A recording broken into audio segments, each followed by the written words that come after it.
The crystal wine glasses clinked as my sister Emma raised her hand, drawing everyone's attention like she always did. Big news, everyone. Her perfect smile gleamed as she looked around our parents' mahogany dining table. I just got called for an interview at Sterling Enterprises. My mother gasped in delight, nearly dropping her fork. Sterling Enterprises? The biggest tech company in the city? The very same, Emma preened, tossing her expertly highlighted hair. Senior Marketing Director position. They reached out to me specifically. Of course they had. Everything came easily to Emma. Perfect grades without studying. Dream jobs without trying. A constant stream of success that our parents never tired of celebrating. I sat quietly, pushing my food around my plate, trying to become invisible. But in this family, I was never allowed to fade into the background for long. Not when they needed someone to compare Emma to. Isn't that wonderful? My mother gushed. Now that's a real career path. She turned to me, her smile turning sharp. You should ask Emma for advice, Sarah. Maybe she can help you find something better. Better than what I was doing now, she meant. Better than the consulting work that they all dismissed as glorified freelancing. Better than building my own company from scratch, because apparently being your own boss wasn't as impressive as having one. I'm doing fine, Mom, I said quietly, but Emma was already laughing. Oh, please, you can't even get a real job, she smirked. How long are you going to pretend that your little consulting thing is an actual career? My father set down his wine glass. Emma has a point, Sarah. You're 32. It's time to get serious about your future. I gripped my fork tighter, thinking about the contracts sitting on my desk at home, the acquisition deals I was negotiating, the empire I had built while they were all busy undermining me. My business is doing well, I started to explain, but Emma cut me off. Business? Please. You work from your apartment and barely make enough to pay rent. Meanwhile, I'm about to be a senior director at Sterling. She turned to our parents. Did I mention the salary? Base pay is $250,000 plus bonuses. My mother nearly swooned. My father beamed with pride. I thought about my company's latest quarterly earnings report and had to suppress a laugh. When's the interview?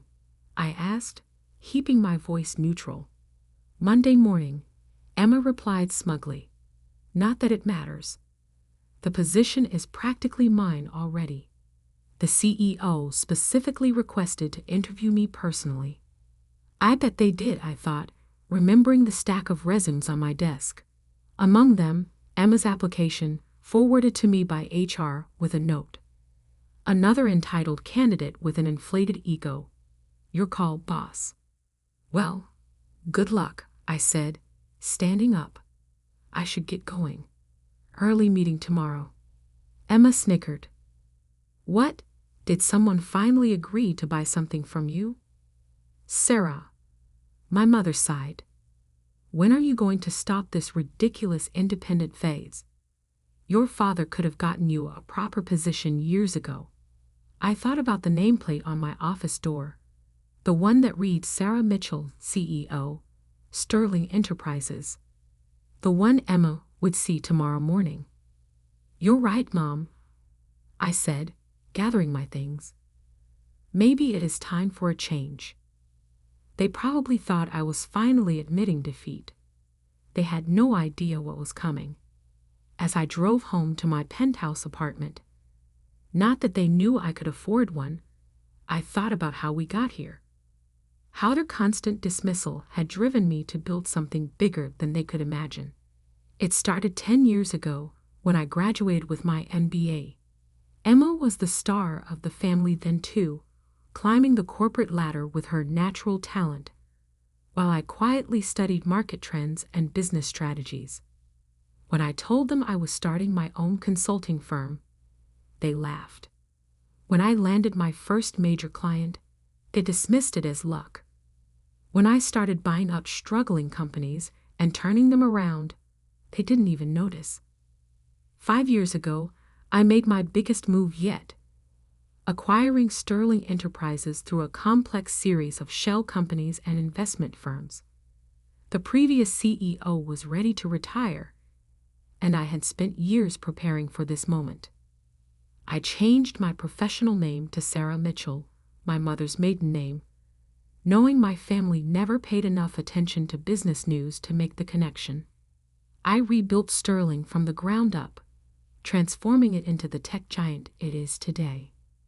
And through it all, my family remained blissfully unaware, too busy praising Emma's minor achievements to notice that their unsuccessful daughter was now one of the most powerful CEOs in the city. My phone buzzed as I pulled into my building's private garage. A text from Emma. "You should really come to the Sterling building sometime. See what a real company looks like. I'll give you a tour after I get the job." I smiled, thinking of my corner office on the top floor, the one with the view of the entire city, the one Emma had been dreaming about in her application letter. Tomorrow was going to be interesting. In my apartment, I reviewed Emma's resume one more time. It was impressive on paper. Good education, steady career progression, solid references. But I had done my research. I knew about the projects she had taken credit for, but barely contributed to. The subordinates she had thrown under the bus, the corners she had cut. Emma had always been good at presenting the perfect image. Tomorrow, she would learn that image isn't everything. My phone buzzed again. This time it was my mother. "Darling, I know you're probably feeling discouraged seeing Emma's success. Why don't you let your father make some calls? It's not too late to start a proper career." I set the phone down without responding and walked to my home office. The wall was covered in business magazines featuring Sterling's remarkable turnaround. Tech's most innovative CEO, one headline read, "Sarah Mitchell, the unseen power player revolutionizing the industry," declared another. My family had spent years telling me I wasn't good enough. Tomorrow, they would learn just how wrong they were. I sat at my desk and opened my laptop, typing out an email to HR. "Please ensure Ms. Emma Carter's interview is scheduled in my office at 9 a.m. sharp. And make sure she waits in the lobby for at least 30 minutes before being brought up." A small petty detail, perhaps, but after years of enduring her condescension, I thought I deserved a little dramatic flair. I spent the rest of the evening reviewing company reports and finalizing acquisition plans, just like any other Sunday night. But this Sunday felt different. Tomorrow, everything would change. As I got ready for bed, I caught my reflection in the bathroom mirror. I looked nothing like the timid daughter my family still saw me as. My suits were tailored now, my presence commanding. I had grown into my power while they weren't watching. Tomorrow, they would finally see me. And I couldn't wait for the show to begin. Monday morning arrived with a sense of delicious anticipation. I stood in my private elevator, ascending to the top floor of Sterling Enterprises, watching the city wake up through the glass walls. My Armani suit was immaculate, my heels clicking authoritatively on the marble floor as I stepped out.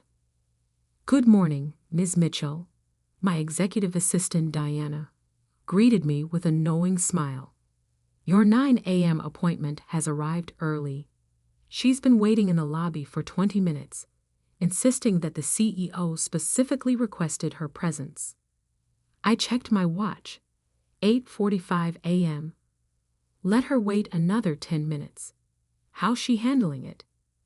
Diana's eyes twinkled.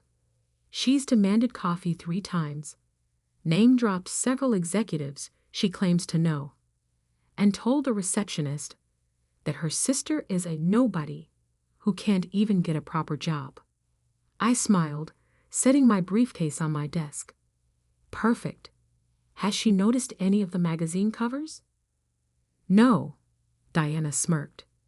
She's too busy telling everyone within earshot about her marketing expertise to look around. Typical Emma. So focused on promoting herself that she missed the obvious. The lobby walls were lined with press coverage of Sterling's transformation under my leadership. My photo was literally hanging above the reception desk, but Emma would never notice. She never had. Her resume listed some impressive achievements at her current company, Diana noted, arranging folders on my desk. I took the liberty of fact-checking them. And half are exaggerated, a third are outright lies, and the rest were group projects where she took sole credit. I nodded, unsurprised. Just like high school. Remember when she won that science fair? The project you actually built while she was at cheerleading practice.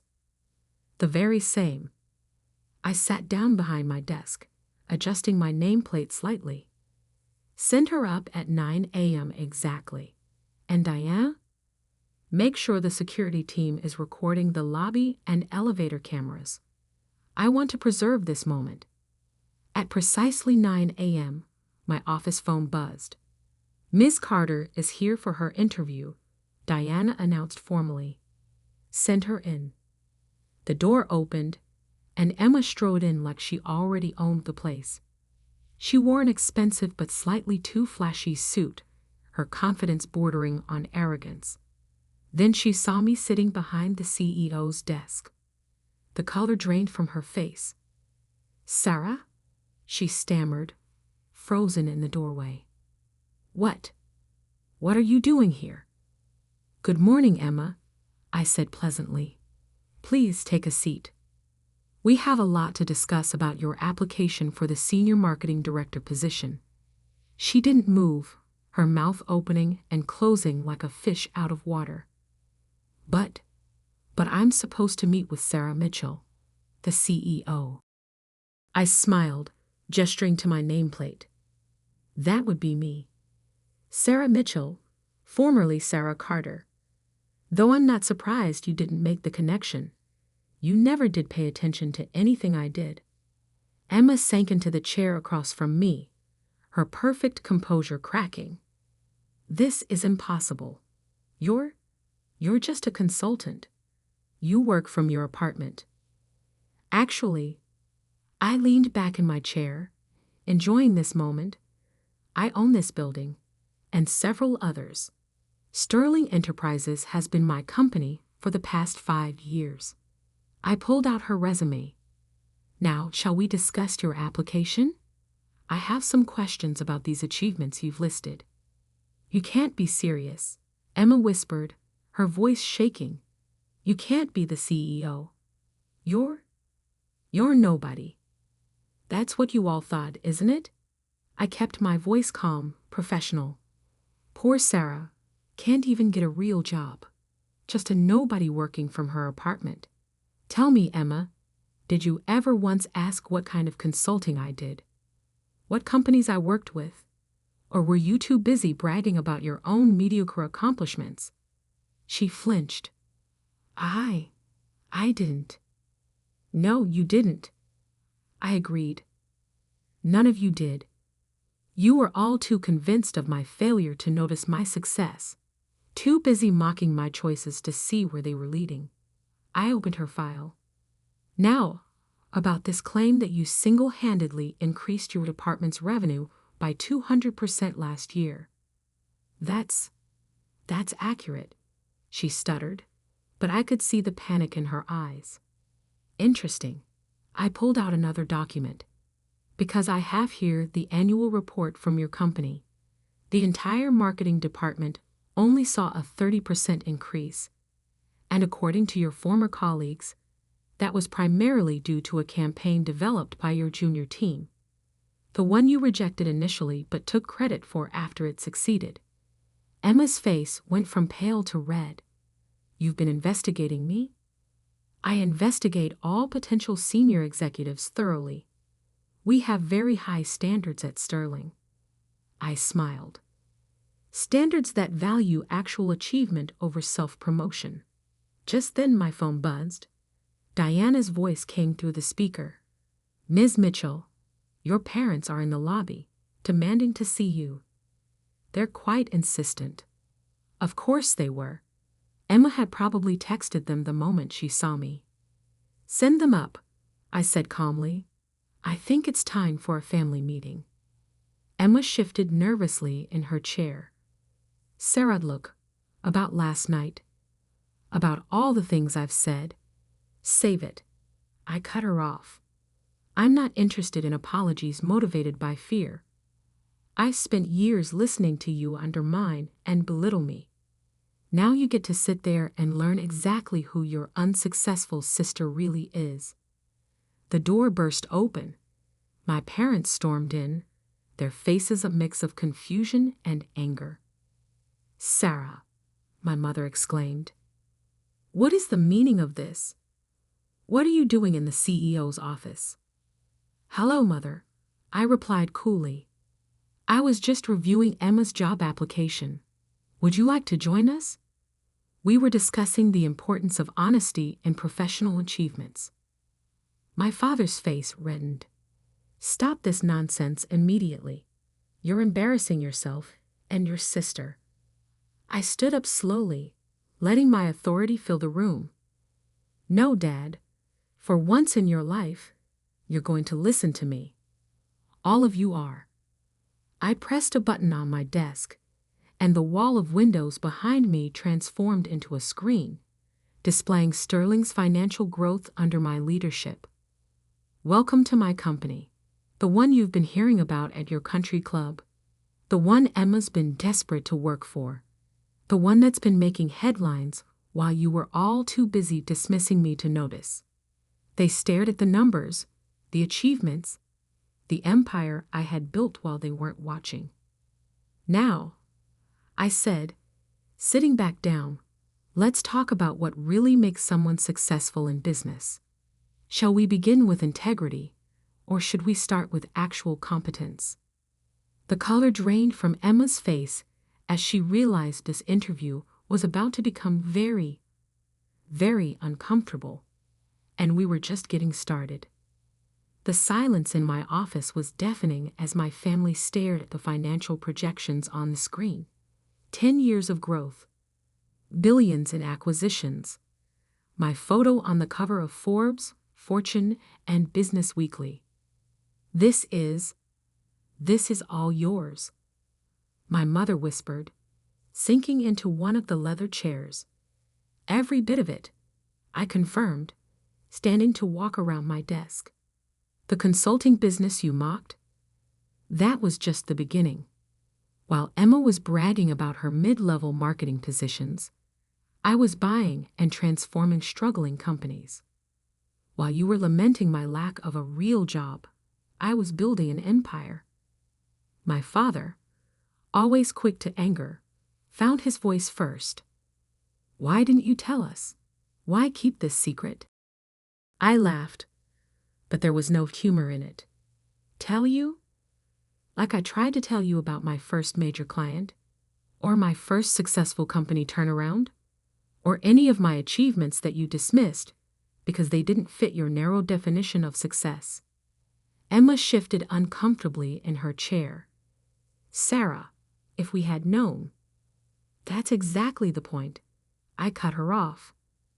"You only care now because of what I've built, not who I am. You're only interested because of the power and money, not because you're proud of what I've accomplished." I pressed another button on my desk, and security footage from last night's dinner appeared on the screen. Emma's mocking voice filled the room. "Can't even get a real job."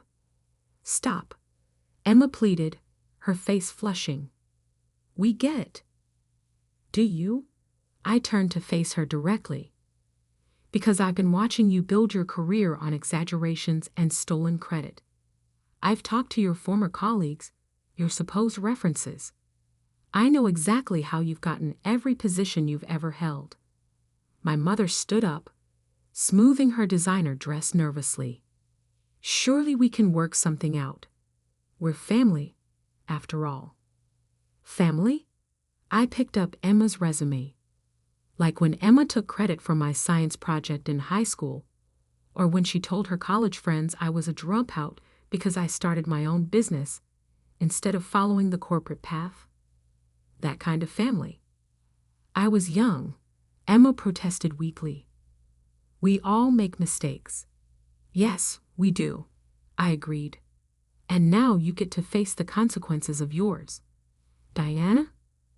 My assistant entered with a thick folder. The investigation results you requested, Ms. Mitchell. Thank you. I opened the folder and began reading. Falsified achievements, stolen ideas, workplace bullying complaints. I looked up at Emma. Did you really think none of this would come out during our background check? Emma's face went pale. Those accusations were never proven. Because you had Daddy's lawyers shut down every investigation, I finished for her. But Sterling takes corporate integrity very seriously. We thoroughly vet all potential executives. My father stepped forward, his business negotiation face on. Now, Sarah, surely we can discuss this privately, as a family. You lost that right last night, I replied calmly. When you sat there and let Emma mock me. When you suggested I needed your help to find a real job. When you once again made it clear that nothing I did would ever be good enough. I pressed another button on my desk. The office door opened, and Harold Bennett, my chief legal officer, entered. Harold, please explain to my family the consequences of submitting fraudulent information on a Sterling Enterprises job application. Harold adjusted his glasses. Falsifying credentials and experience on an executive-level application is grounds for immediate rejection and potential legal action, especially if previous employers wish to pursue damages for defamation or intellectual property theft. Emma's composure cracked completely. You wouldn't. You can't. Can't what? I asked softly. Protect my company from someone with a proven history of dishonesty? Enforce our ethical standards? Or are you suggesting I should give you special treatment because we're family? Sarah, please, my mother begged. Think about what this would do to our reputation. Like you thought about mine. All those years of snide comments and dismissive attitudes. I shook my head. No, Mother. Emma's application is rejected. Furthermore, I'm forwarding our findings to her current employer. They should know exactly who they're trusting with their corporate image. Emma burst into tears, but they weren't the calculated sobs she usually used to get her way. These were real, the tears of someone finally facing consequences. As for you two, I turned to my parents. I suggest you take a long, hard look at how you've treated both your daughters. One you praised endlessly despite her dishonesty. The other you dismissed despite her integrity and success. My father's face darkened. You're enjoying this, aren't you? Humiliating your family? No, Dad. I'm not enjoying this at all. I'm doing what you should have done years ago, holding people accountable for their actions. I walked to the window, looking out at the city I now partly owned. You know what the worst part is? If any of you had shown even a moment of genuine interest in my work, you would have known about all this. My name, my full name, has been in the business news for years. But you were all too convinced of my failure to notice my success. I turned back to them. Now I have a board meeting to prepare for. Harold will escort you out. Emma, you'll receive official notification of our decision in writing. I suggest you use this as an opportunity for self-reflection. Sarah, my mother tried one last time. We can still be a family. We can work through this. I sat back down at my desk, picking up a report. We'll always be related, Mother, but family? That requires respect, support, and love, none of which you've shown me. Now, if you'll excuse me, I have a company to run." They left in silence, Emma's tears still falling, my parents' pride in shambles. As the door closed behind them, Diana entered with a cup of coffee. "Are you okay?" she asked softly. I took a deep breath, looking at the family photo I kept in my drawer. Not of my parents or Emma, but of my grandfather, the only one who had believed in me from the start. "You know what, Diana? I am. For the first time in years, I really am." Over the next few months, the family dynamics shifted dramatically. Emma's current employer launched an investigation into her past achievements, leading to her eventual resignation. My parents stopped appearing in society pages, their social standing diminished by the revelation that they had dismissed their successful daughter while enabling their dishonest one. I focused on my work, continuing to build Sterling into an even stronger company. The business world buzzed with the story once it got out. The secret CEO who had hidden her success from her unsupportive family. It became a symbol of quiet determination triumphing over loud mediocrity. 6 months later, I received a letter from Emma. Not an email or text, but a handwritten letter of apology. For the first time in her life, she had been forced to work her way up from an entry-level position, no family connections to rely on. She wrote that she finally understood the value of genuine achievement.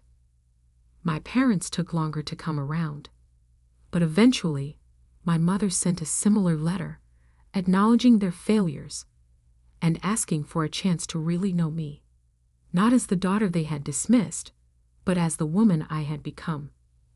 I kept both letters in my desk, next to my grandfather's photo, not because I was ready to forgive, but because they reminded me of an important truth.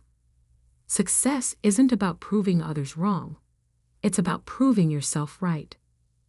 1 year to the day after that fateful interview, I sat in my office reviewing quarterly reports. Diana entered with the latest business magazine. The cover story, Sterling CEO Sarah Mitchell, The Power of Quiet Success. The article didn't mention my family drama or Emma's failed interview. It focused on what really mattered: the company I had built, the innovations we had created, the changes we had made in the industry.